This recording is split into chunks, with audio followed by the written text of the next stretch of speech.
저희가 지난주에 이제 밀순기 말씀을 잠시 마쳤는데요. 이번 한 주간은 이제 시편의 말씀을 잠시 묵상하고 이제 다시 다음 주부터는 이제 디모데 전서의 말씀으로 이제 말씀을 묵상하게 됩니다. 시편의 말씀을 준비하면서 또 이 말씀을 증거하는 그 과정 속에 특별히 하나님이 저에게 좀 그런 마음을 주시는 것 같습니다. 지금 교회를 향하여서 또 우리 믿음의 가족들을 향하여서 특별히 제 자신을 향하여서 하나님께서 이런 마음 또 이렇게 되기를 원하신다라는 그 마음을 너무 많이 주셔서 오늘 말씀은 시편의 말씀을 보지 않고 누가복음 23장 말씀으로 함께 하나님의 뜻을 또 하나님의 은혜를 구하는 시간을 갖도록 하겠습니다. 여러분 경마를 잘 아시죠? 경마의 그 말이 자세히 보시면 말 눈 양옆에 뭐 가리는 것들이 있습니다. 그것을 뭐라고 얘기하냐면 눈가면 또는 차한대라고 합니다.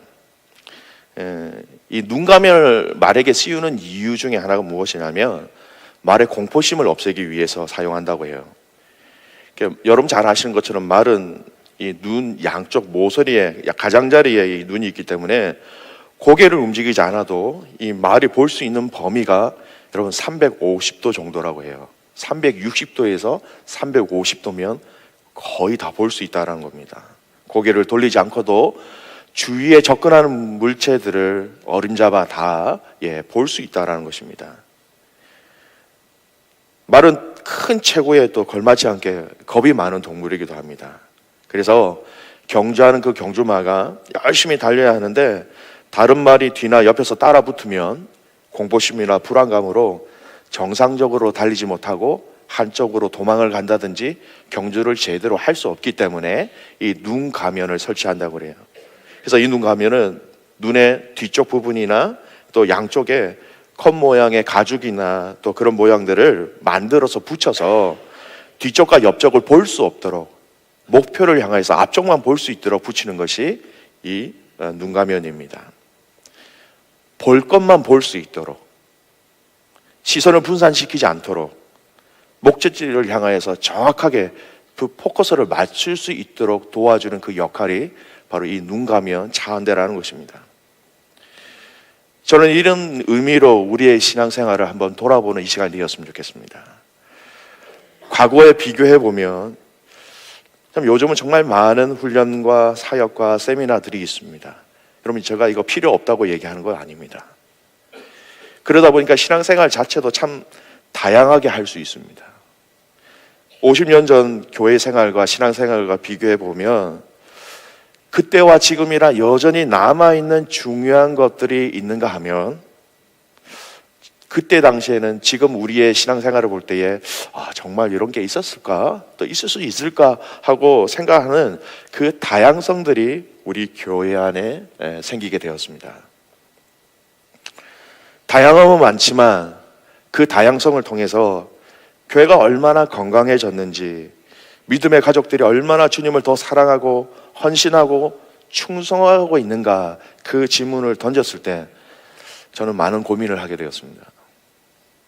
물론 교회가 시대의 흐름을 보면서 적절한 내용과 방법을 잘 정목하고 양육하고 사역하고 훈련하고 섬기는 것 필요한 것입니다. 그런데 그 다양성으로 인해서 본질에 대한 포커스가 흐려지는 경우가 있다. 그렇다면 그럼 그 다양성은 굉장히 무척이나 위험한 것으로 우리에게 다가온다는 것이죠. 교회가 다양성을 가지는 반면 그 핵심과 본질에 대해서는 변하지 말아야 한다는 것입니다. 이 문제는 교회뿐만 아니라 여러분의 개인의 삶의 영역 속에서도 동일하게 적용되어집니다. 우리 안에 우리 개인의 삶 속에서 얼마나 많은 가치와 원리들이 우리의 삶에서 우리의 개인적인 삶에 영향력을 주고 있습니까? 근데 그 많은 그 다양성들이 우리 신앙생활의 본질을 흐리게 한다면 그 다양성을 컨트롤할 수 있는 그 본질과 원리로 빨리 다시 돌아와서 재검토하고 재점검해서 우리 신앙생활의 본질이 무엇인지를 그 가치와 의미를 충분히 발견할 수 있도록 재점검하는 것이 우리에게 필요하다라는 것이죠.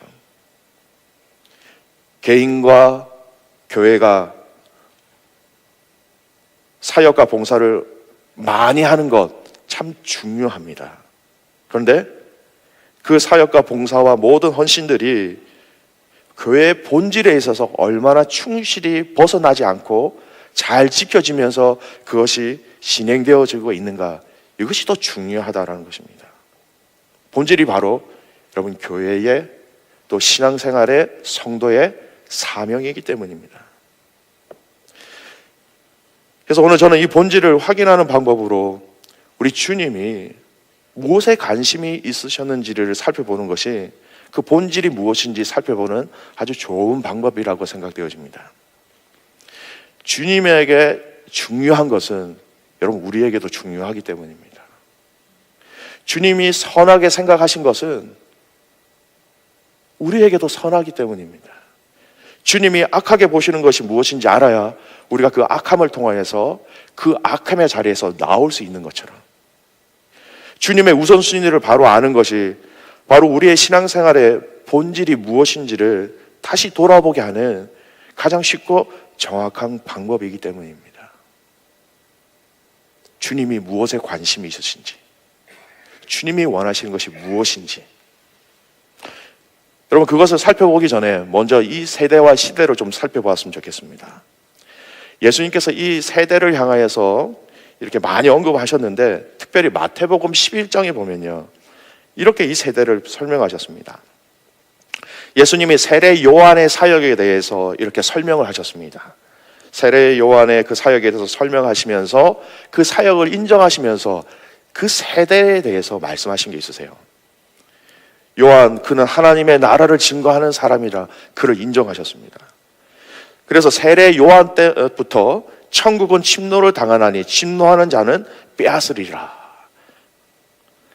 세례 요한의 그 세례는 회개에 이르는 세례였다라는 것입니다. 진정한 회개가 있었기 때문에 그를 통하여서 하나님 나라가 이제 시작되었다, 침노하게 되었다, 들어갈 수 있게 되었다라는 것입니다. 근데 이 세례 요한의 사역의 결과가 어떻습니까? 지금 이 이야기를 나누고 있는 이 상황 속에서 세례 요한은 지금 감옥에 갇혀져 있는 상황입니다. 그는 그의 사역을 잘 감당하였다고 예수님께서 칭찬을 하시고 인정을 해주셨는데 정작 그는 감옥에 갇혀 있습니다. 우리가 잘 아는 것처럼 이후에 목이 잘라져서 순교하는 것이죠. 예수님은 이 상황을, 이 세대를, 이 특징을 이 메시지를 통해서 잘 설명해 주고 있습니다. 이 세대를 무엇으로 비유할까? 비유하건대 아이들이 장터에 앉아 제 동물을 불러 이르되 우리가 너희를 향하여 피리를 불어도 너희가 춤추지 않고 우리가 슬피 울어도 너희가 가슴을 치지 아니하였다 함과 같도다. 이 세대를 장터에서 노는 어린 아이들이 노는 그 놀이에 대해서 비유로 설명하고 계신 것입니다. 장터에 노는 아이들이 이렇게 막 모였습니다. 그래서 노는 방법이 무엇이냐면 우리 결혼식 놀이 하자, 장례식 놀이 하자, 그거예요. 피리를 분다, 결혼식의 풍경입니다. 슬피 운다라는 것, 장례식의 풍경이죠. 이런 놀이를 하자고 막 동부들에게, 친구들에게 권하는데 친구들이 반응을 해야 되는데 피리를 불면 즐겁다라는 그 결혼식의 흉내를, 그 반응을 해야 되고, 장례식의 그 반응으로 나갈 때, 울 때 고함이 있어야 되는데 전혀 그 친구들이 반응하지 않고 있는 것, 이 시대가, 이 세대가 이와 같은 세대다. 관심이 없는 세대, 무관심한 세대라는 것입니다. 요한이 회개에 이르는 세례를 베풀고 천국의 이야기를 하더라도 이 세대는 여기에 관심이 없다, 그렇게 비유로 설명하신 거예요.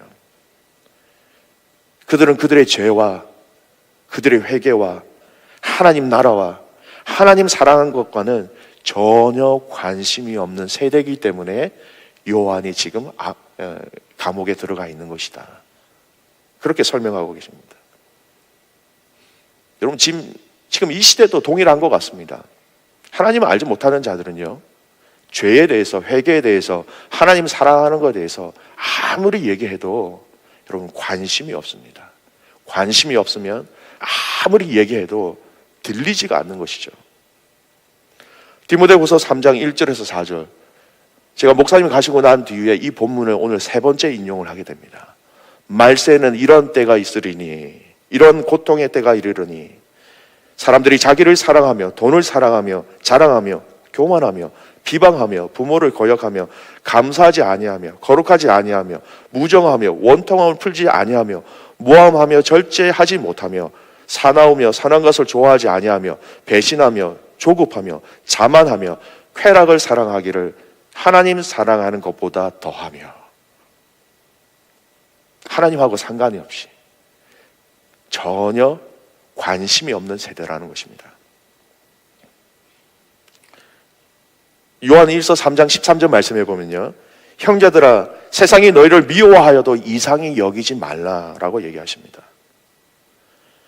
세상과 전혀 다른 삶이라는 것입니다. 너희와 세상은 다르기 때문에 너희를 미워할 수밖에 없고 그 미워하는 것에 대해서 이상하게 여기지 말라라는 말씀입니다. 이런 세대와 이런 풍조 속에서 여러분, 오늘 우리는 가만히 있으면 그들의 가치관과 세계관에 영향을 받을 수 없는 구조 속에서 살아가고 있습니다. 오늘 장로님 기도하신 것처럼 세상에 살지만 세상에 속하지 않은 것이 성도인데, 세상에 사는 것이 마치 세상에 속한 것처럼 살아가고 있는 이 시대라는 것입니다. 여러분, 이 세대와 이 시대를 보는 눈들이 열려지기를 주님의 이름으로 축복합니다. 여러분, 깨어있을 때 이 세대와 이 시대가 보여진다라는 것입니다. 주님께서 외식하는 자들을 향하여서 이렇게 책망하셨습니다. 외식하는 자여, 너희가 천지의 기상은 분간할 줄 알면서 어찌 이 시대는 분간하지 못하느냐. 바리새인들을 향한 질책이셨습니다. 시대를 어떻게 흘러가고 있는지, 하나님이 기뻐하시지 않는 일들이 이 땅에서 어떻게 일어나고 있는지 이것을 분간해야 한다는 것입니다. 저는 이 시대, 또 이 세대가 우리가 정확하게 성경을 통해서 바라보고 분간하지 않는다면, 여러분, 세상의 큰 물살에 휩쓸려 가는 것은 여러분 시간 문제입니다. 두 다리에 힘을 주고 붙잡을 것이 있다면 단단히 붙잡고 고정시키지 않으면 자칫 한눈 파는 사이에 우리가 그 물살에 뒷걸음치기 쉽다라는 것입니다. 그래서 교회에 세상의 풍조가 들어온 것이 참 쉽습니다. 세상이라는 틀 속에서 살아가기 때문입니다. 그러기에 우리는 무엇이 하나님이 기뻐하시는 것이신지, 무엇이 하나님이 싫어하시는 것이신지 성경을 통해서 정확하게 알고 분별하는 지혜가 우리에게 있어야 한다는 것입니다. 여러분, 주님이 무엇에 관심이 있으셨는가 하는 것은요, 결국 우리의 관심을 어디로 두어야 되는가 하는 질문과 똑같습니다. 주님의 관심과 주님의 우선순위를 저희가 정확하게 알지 못하면 우리의 삶의 우선순위는 바로 정해지지 못합니다. 세상의 영향으로 주님의 우선순위가 아니라 세상의 우선순위가 우리에게 들어올 때, 여러분, 그것은 참 저주와 같다는 것입니다. 오늘 그 주님의 관심을 알아보는 그 방법 중에 하나, 주님이 무엇 때문에 눈물을 흘리셨는가라는 것을 알아보는 것은 참 지혜로운 방법이라고 생각되어집니다. 여러분, 사람도 눈물이 있는 곳에 자신의 마음과 시간과 모든 인생의 핵심들이 있는 것처럼 오늘 주님이 흘리신 이 눈물의 사건을 통해서 여러분, 우리가 지금 이 시대에 무엇을 주목해야 하는지, 무엇을 위해서 기도해야 되는지 오늘 이 시간을 통해서, 말씀을 통해서 답을 찾아가는 축복의 시간 되시기를 주님의 이름으로 축복합니다. 하나님의 아들이 눈물을 흘린다는 사실, 참으로 참 놀라운 일입니다. 분명한 것은 그 눈물 가운데 예수님께서 가지신 그 눈물의 의미가 있다는 것입니다. 성경에 보면 예수님께서 총 3번의 눈물을 흘리십니다. 첫 번째 눈물은요, 나사로 무덤 앞에서 우셨던 그 눈물입니다. 요한복음 11장에 나오는 내용입니다. 예수님께서 마리아의 우는 것과 그녀와 함께 있던 유대인들이 우는 것을 보고 눈물을 흘리셨다라고 기록되어져 있습니다. 그럼 여기서 흘리신 예수님의 눈물의 의미가 무엇일까요? 병 앞에서 힘없이 쓰러진 그 나약한 친구 나사로를 향하여서 그 불쌍하게 여기는 것, 연민의 정, 더불어서 오빠를 잃은 두 자매의 그 억제할 수 있는 그 슬픔 가운데 함께 고통을 나누시는 그런 의미의 눈물이었다는 것입니다. 히브리서 4장 15절 말씀에 보면 우리의 연약함을 체휼하신다라는 점입니다. 체휼한다, 경험하신다는 겁니다. 이 말은 동정한다라는 의미입니다. 어떻게 보면 우리를 불쌍히 여겨주신다, 우리를 긍휼히 여겨주심에 그 긍휼의 눈물이라는 것입니다. 여러분, 긍휼이라는 이 단어는요, 단어로 표현하면 compassion입니다. com이라는 그 함께 한다는 접두사와 passion, 고통이죠. 아파한다는 것. 함께 아파하는 것, 이것이 긍휼이다라는 단어의 정의입니다. 여러분, 이 시대가 너무 개인주의가 되어버려서 여러분, 이제는 함께 아파하고 함께 우는 것이 낯선 시대가 되어져 버렸습니다. 너의 아픔은 너의 아픔, 나의 아픔은 나의 아픔. 그래서 심지어는 아픔을 가진 지체들을 향하여서 많이 아프지 하고 이렇게 다가가기도 이제는 매너를 지키십시오, 함부로 위로할 수 없는 시대가 되어버린 거 여러분 아십니까? 우리 주님은 함께 아파하셨습니다. 오늘 우리의 신앙을 돌아보게 하는 그 첫 부분이 있다면 함께 아파하고 있느냐라는 것입니다. 연약한 자들, 어려움을 당한 자들, 힘들어하는 자들을 향한 긍휼히 여기는 마음이 저와 여러분 이 안에 있는가 하는 것입니다. 로마서 말씀은 우리에게 이렇게 말씀하십니다. 즐거워하는 자들과 함께 즐거워하고 우는 자들과 함께 울라. 여러분, 우리가 함께 울 수 있고 웃을 수 있다는 것은 많은 의미가 있습니다. 아픔을 같이 한다는 것, 슬픔을 같이 한다는 것은 마음으로 함께 하는 것, 그 기쁨과 눈물의 사연들을 다 알고 있을 때 함께 웃을 수 있고 함께 울 수 있다는 것입니다. 여러분 아십니까? 기독교는 하나님의 긍휼로 시작되었습니다. 복음은 하나님의 긍휼로 시작되었습니다. 우리를 불쌍히 여겨주심으로 시작되었습니다. 성경의 역사는 바로 이 하나님의 우리를 긍휼히 여겨주심의 그 역사라고 이야기해도 과언이 아닙니다. 그러기에 우리 또한 긍휼하심의 은혜를 입은 이 증거를 우리 또한 다른 지체들을 향하여서 다른 사람들을 통하여서 긍휼히 여김이 우리 안에 있어야 된다고 오늘 주님은 우리에게 말씀하고 계십니다. 여러분, 복을 참 좋아하지 않습니까? 오늘 찬양대 찬양할 때 복 주시기를 원하시니까 하나님, 예수님께서 이 복에 대해서 직접적으로 말씀하신 사건이 있습니다. 산상수훈이라고 하죠. 거기 나오는 그 8복 중에 복을 쭉 얘기하시는데요, 마태복음 5장 7절 말씀에 이렇게 얘기합니다. 긍휼히 여기는 자는 복이 있나니 그들이 긍휼히 여김을 받을 것이며.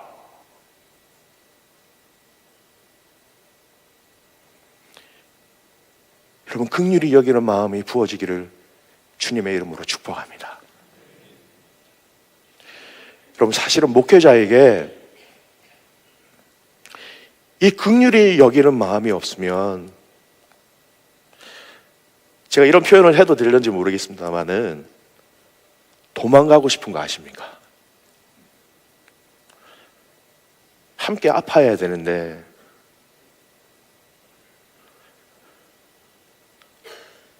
아파하는 진정성 마음 없이 기도하거나 설교하는 것은요, 정말 죽기보다 싫을 때가 있습니다.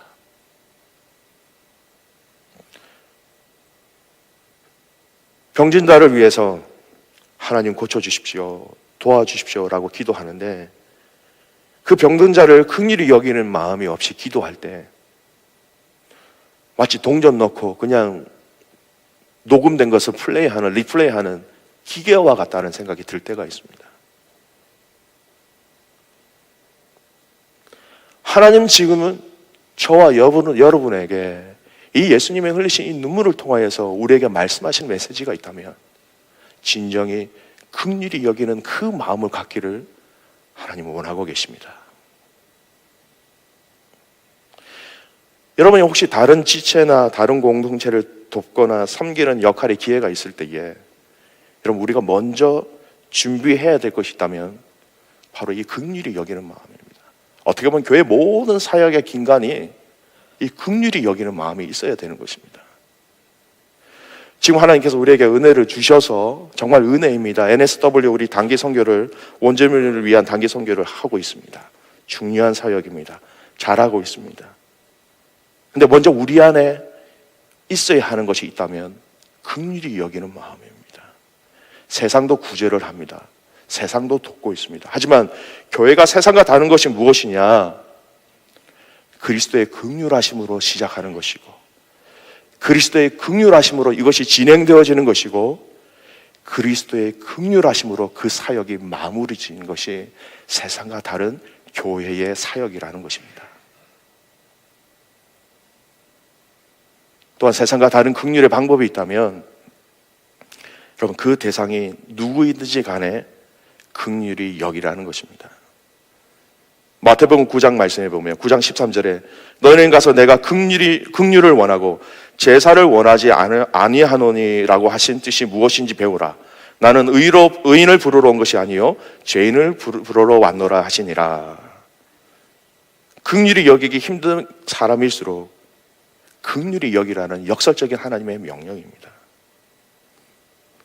사랑하는 귀한 믿음의 가족 여러분, 저와 여러분 마음속에 그 주님의 긍휼히 여기시는 그 마음이 넘쳐나기를 주님의 이름으로 축복합니다. 불쌍히 여기는 것. 왜냐하면 우리가 불쌍히 여김을 주님께로 받았기 때문에 우리가 불쌍히 여긴다는 것은 당연히 믿음의 성도가 포커스를 맞춰야 될 믿음의 본질 중에 하나다라는 것입니다. 두 번째, 예수님이 우신 경우 예루살렘 입성하시면서 예수님이 우셨습니다. 누가복음 19장에 나오는 사건입니다. 예루살렘의 그 멸망을 보면서 우셨다라는 것입니다. 예루살렘을 이렇게 입성할 때 많은 사람들이 호산나 호산나 막 엄청난 환영이 있었습니다. 그럼에도 불구하고 예수님은 그 예루살렘 성이 무너지는 것을 아셨기에 눈물을 흘리셨습니다.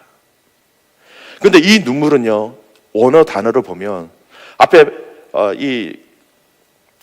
나왔던 이 눈물과 다른 눈물입니다. 이 눈물은 대성통곡할 때 흘리는 그 눈물을 사용할 때 쓰여지는 단어가 쓰여졌다는 것입니다. 가까이 오사 성을 보시고 우시며, 이 성이 예루살렘 성입니다. 여러분, 예루살렘 성은 하나님이 계시는 것이고 하나님을 만나는 것이고 축복해 주시는 것, 이스라엘 백성들의 죄를 용서해 주시는 것이 바로 이 예루살렘 성이었습니다. 그러게 이스라엘 백성이라면 이 성을 보면 기쁨이 넘쳐나고 위로가 있고 희망과 용기를 얻는 그 성이 바로 이 예루살렘 성이었습니다. 그런데 왜 하나님이 이 예루살렘을 보시고, 예수님이 이 예루살렘을 보시고 왜 대성통곡하시면서 눈물을 흘리셔야 하셨을까요? 예루살렘을 향한 큰 심판과 멸망이 곧 있기 때문이었습니다. 우리가 잘 아는 것처럼 AD 70년입니다. 예수님이 승천하시고 난 다음에 약 40년 뒤에 그 땅에 로마군이 와서, 로마 장국 디도가 와서 예루살렘을 공략하고 성 밖에 토성을 만들어서, 마침 그때가 6월절이었습니다. 그 성에 100만 명이나 되는 많은 유대인들이 있었지만 다 갇혀서 포효한 대로 전쟁에 참혹한 것을 당하게 되는 그것. 그 예루살렘 성이 무너진 이유가 무엇입니까? 다른 이방 로마를 통해서 그 성에 함락된 이유가 무엇입니까? 하나님과의 관계를 회복하지 못하고 하나님께서 보낸 예수 그리스도를 배척하였기 때문에 여러분, 그 성이 무너졌다는 것입니다. 근데 여기서 조금 더 여러분 들어가 보시면요, 예루살렘 성의 멸망의 근원적인 원인이 여러분 무엇인지 아십니까? 예수님께서 대성통곡하시면서 그렇게 우신 것은 제 기능을 발휘하지 못하는 성전 때문이었습니다. 그 예루살렘 성을 보시고 우셨던 그 주님이 바로 그 성에 들어가셔서 성전에 들어가서 제일 먼저 하신 것이 무엇이냐면 바로 성전을 청결케 하신 사건입니다. 예루살렘 성을 보고 우신 것과 타락한 성전을 보고 분노하셔서 깨끗게 하신 것은 모종의 관계가 형성된다는 것입니다. 이 예루살렘의 성의 멸망에 직접적인 책임이 이 성전에 있다는 것입니다. 이 성전이 세상과 똑같이 타락한 성전이 되어버렸습니다. 민족과 사회를 책임지지 못하는 성전에 대해서 예수님은 화가 나셨던 것입니다. 성전을 강도의 소굴로 만들어서 하나님의 뜻을 이루기는커녕 도리어 방해거리가 되고, 그 방해거리가 되고 있는 이 성전을 향하여서 예수님께서 진노하셨던 것입니다. 예수님이 예루살렘 성의 파수꾼이 되어야 될 이 성전에 대해서 책임을 물으십니다. 내 집은 기도하는 집이라고 되라고 하였거늘 너희는 강도의 소굴을 만들었도다. 준엄하게 꾸짖고 계신 것입니다. 사랑하는 귀한 믿음의 가족 여러분, 우리가 울어야 하는 것은 바로 여기입니다. 교회의 사명, 성도의 사명을 위해서 울라라는 것입니다. 교회와 성도의 그 순수성, 그 순결함을 위해서 이 시간 하나님은 믿음의 가족들, 믿음의 성도들이 울기를 원하십니다.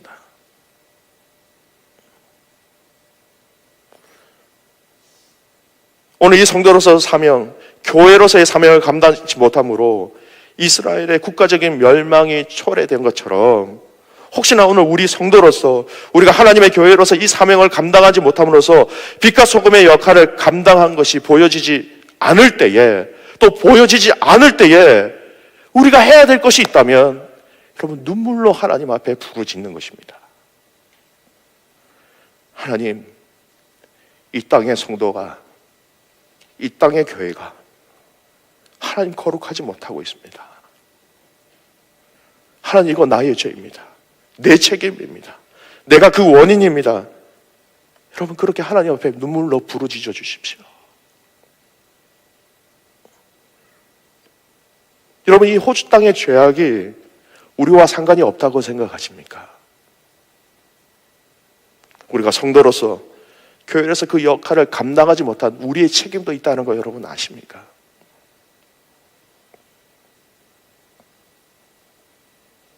주님이 당신의 교회가, 당신의 성도들이 하나님 앞에서 그 거룩함을 잃어갈 때 그것을 내어놓고 주님이 무너질 그 예루살렘 성을 보시고 대성통곡하시면서 우신 것처럼 그렇게 함께 우는 믿음의 가족들 되시기를 주님의 이름으로 축복합니다. 여러분, 우리에게 회복되어져야 할 눈물이 있다면 그것입니다. 하나님, 저는 아닌데요. 저는 잘하고 있는데요. 아닙니다. 교회는, 성도는 함께하는 운명 공동체인 걸 여러분 아십니까?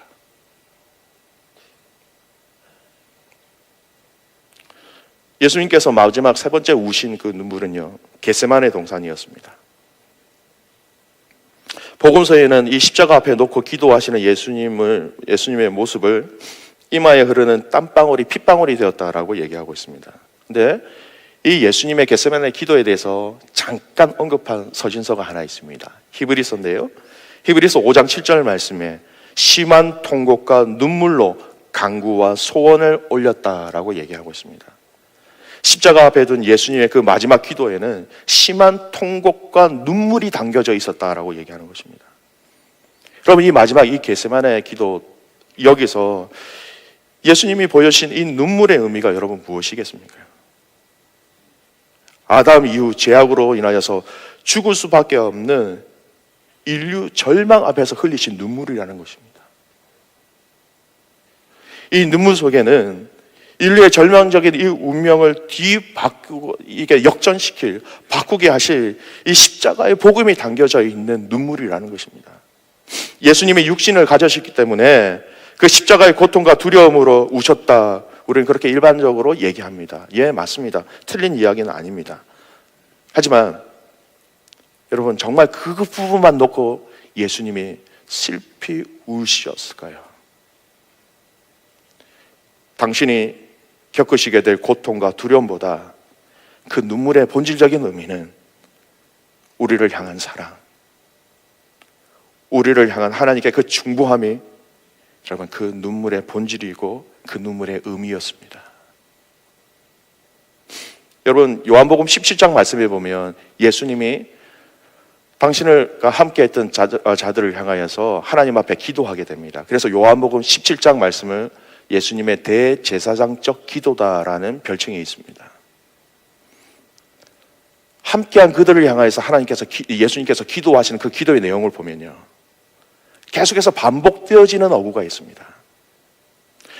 아버지께서 나를 보내신 것 같이 또 나를 사랑하신 것 같이 그들도 사랑하신 것을 세상으로 알게 하려 함이로소이다.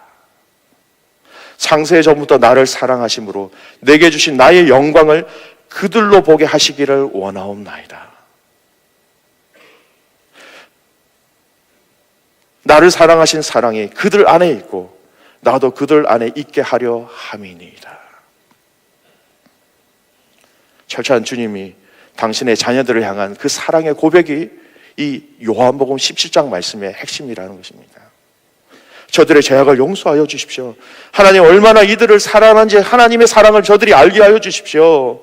주님의 이 겟세마네 기도의 눈물은 여러분 우리를 사랑하시는 그 사랑의 눈물이라는 것입니다. 여러분 사랑하지 않으시는데 어떻게 사랑하지 않는 자들을 향하여서 주님이 우리를 위하여 죽으실 수 있으시겠습니까?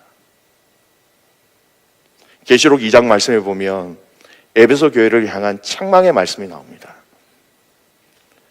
그러나 너를 책망할 것이 있나니 너의 처음 사랑을 버렸느니라. 우리가 주님의 처음 사랑을 우리가 주님을 막 이렇게 처음 사랑할 때를 여러분 한번 기억해 보십시오. 자세히 보면요, 우리가 먼저 주님을 사랑한 것이 아니라 하나님이 나를 얼마나 사랑하시는지 그 사랑으로 다가오시는 주님을 우리가 깨닫고 인정하고 받아들일 때 그때서야 내가 주님을 사랑합니다. 우리의 사랑이 그때부터 시작되는 거 아십니까? 우리가 주님을 사랑하는 그 사랑의 첫 출발 이전에 주님이 우리를 얼마나 사랑하시는지 그 사랑을 경험할 때 우리의 사랑은 출발되어진다라는 것입니다. 첫사랑을 버렸다라는 거 이게 무슨 말입니까? 주님이 나를 얼마나 사랑하시는지 그 사랑을 잃어버렸다라는 것입니다. 사랑하는 믿음의 가족 여러분, 저와 여러분이 주님을 더욱더 사랑하기를 주님의 이름으로 축복합니다. 그 주님을 처음 만난 그 첫사랑이 회복되어지기를 원합니다. 주님이 나를 얼마나 사랑하시는지 그 사랑과 그 감격과 그 은혜가 우리 안에 그 사랑으로 반응으로 나와야 한다는 것입니다. 여러분 그 겟세마네 기도의 그 눈물, 하나님 제가 사랑하는 이 자를 너무 사랑합니다. 내게 주신 이 자들을 너무너무 사랑합니다. 이들의 죄악의 틀에서 이제는 벗어나는 은혜를 주십시오. 여러분 우리에게 지금 주시는 이 주님의 겟세마네 눈물을 통해서 우리에게 말씀하시는 것이 무엇이냐면 내가 너희를 얼마나 사랑하는지 그 사랑을 다시 한 번 더 깨닫기를 원한다. 그 사랑을 깨달을 때 여러분 우리가 하나님을 향한 그 첫사랑이 회복되어지는 것입니다. 여러분 이 첫사랑에 대한 설교는요, 저와 같이 교회에서 오랫동안 모태신앙으로 오랫동안 신앙생활을 한 분들에게는 더 유의해서 더 집중해서 들어야 될 메시지이기도 합니다. 주님이 나를 사랑으로 다가오셨을 때에 그 주님의 사랑으로 감격하고 그 흘린 눈물을 기억하십시오. 그것이 지금 우리에게 지금 이 시대에 우리가 흘려야 될 본질적인 눈물인 것입니다. 오늘 말씀을 읽었습니다. 오늘 이 말씀은요, 또한 주님이 그를 따르는 여인들을 향하여서 말씀하신 울음에 대한 것입니다. 주님이 직접 우셨지만 주님이 너희는 이렇게 울지 말고 이렇게 울어라 하고 아예 울음의 내용에 대해서 정해주신 부분이 있습니다. 누가복음 23장 28절 말씀입니다. 예수께서 돌이켜 그들을 향하여 이르시되 예루살렘 딸들아 나를 위하여 울지 말고 너희와 너의 자녀들을 위하여 울라라고 말씀하십니다. 앞으로 일어나 아까 말씀드렸던 로마의 디도 장군을 통해서 이 땅의 멸망으로 인하여서 다 죽게 될 그 백성들을 향하여서 예수님께서 말씀하시기를 나를 위하여 울지 말고 너와 너의 자녀들을 위해서 울라라는 것입니다. 이 멸망의 근원이 무엇이냐? 나를 거부하고 회개하지 아니하는 이 문제를 향하여서 정확하게 말씀하고 계신 것입니다. 이 성의 멸망의 원인이 죄다. 회개하지 않음에 대해서 너와 너의 가정이 너와 너의 가정과 너의 자녀들부터 이 회개를 할 수 있도록 그것을 위하여서 울라라고 말씀하신 것입니다. 누가복음 23장 이 본문의 말씀, 이런 견지에서 너부터 울어라는 것입니다. 너부터 해결하는 것입니다. 다른 것을 위하여서 울지 말고 너부터 하나님 앞에서 이 거룩함을 위하여서, 이 신실하심을 위하여서, 하나님의 백성으로서 만지지 말아야 될 것, 먹지 말아야 될 것, 보지 말아야 할 것에 대해서 죄짓지 않도록 이 하나님 앞에 너부터 회개하라는 것입니다. 너 자신부터 죄짓지 않도록 돌아보라는 하나님의, 예수님의 명령이라는 것입니다.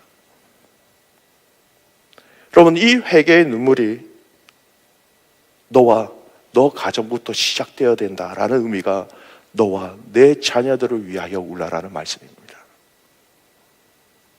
오늘 이 시대, 이 세대에 다른 사람들, 다른 공동체를 위해서 또 사람을 향하여서 손가락질을 하는 것이 아니라 주님이 울라고 명령하신 그 명령에 대해서 나부터 시작한다는 것입니다. 하나님, 내가 죄인입니다. 내가 죄인임을 깨달을 때 여러분, 하나님의 은혜에 대해서 다시 한 번 더 감격할 수 있는 것입니다. 여러분, 오늘 이 시대에 이 주님의 마음을 갖고 하나님 앞에 부르짖는, 하나님 앞에 눈물 흘리는 이 눈물의 소리와 눈물의 기도의 자리가 여러분 너무 많이 식어졌습니다.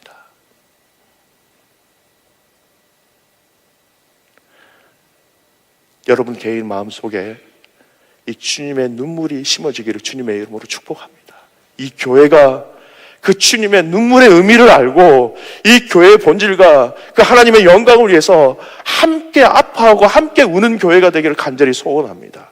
여러분, 이 울음이 있을 때에 교회의 사역과 교회의 섬김의 그 방향이 똑바로 세워질 수 있다는 것입니다. 여러분, 말씀의 결론을 맺겠습니다. 요한복음 7장 17절 말씀에 보면 이런 말씀이 있습니다. 이는 보좌 가운데 계신 어린 양이 그들의 목자가 되사 생명샘으로 인도하시고 하나님께서 그들의 눈에서 모든 눈물을 씻어 주실 것임이라. 장차 성도가 하나님 나라 갔을 때에 이어진 이야기입니다. 그 눈에 모든 눈물을 씻어 주실 것이다. 당신의 백성들, 당신의 성도들을 향한 그 눈물을 씻어 주실 것이다. 여러분, 주님 앞에 가면 눈물을 씻어 주신다고 하는데요, 눈물을 흘렸어야 씻어 주실 것이 있으시죠.